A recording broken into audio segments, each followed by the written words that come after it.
Have you ever sat down at the end of the day and felt like you were running around with like a chicken with your head cut off, but you also feel like you've accomplished literally nothing? Well, here's what I do on days when I feel like that. At the end of the day, I sit down with a little notebook and I write down everything that I've done. I literally write down everything from taking the dishes out of the dishwasher to reading to my kids to doing whatever work I do for the day, like everything. Write it all down. Then sit there and read your list, and you'll see that you've actually accomplished a million things for that day.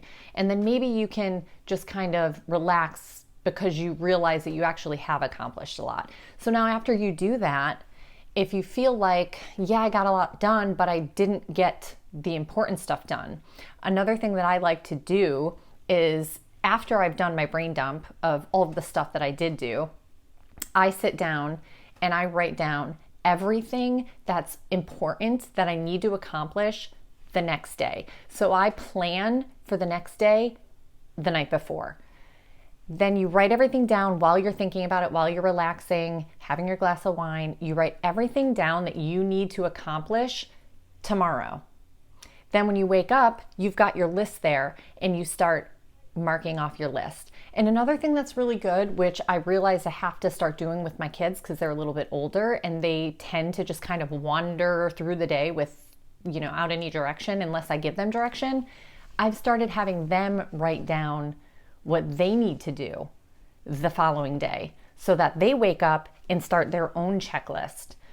Because that way I can start my checklist, they can work on their checklist, and then we can meet up and get things done together and feel like by the time we sit down on the couch at the end of the day, we've actually accomplished the things that needed to get done that day.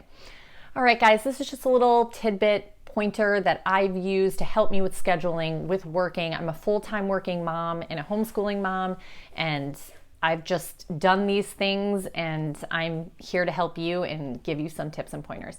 All right, if there's anything I can do, if you need to reach out or have any questions, put it in the comments below or email me, and I'd be happy to chat. All right, guys, happy homeschooling. See you next week.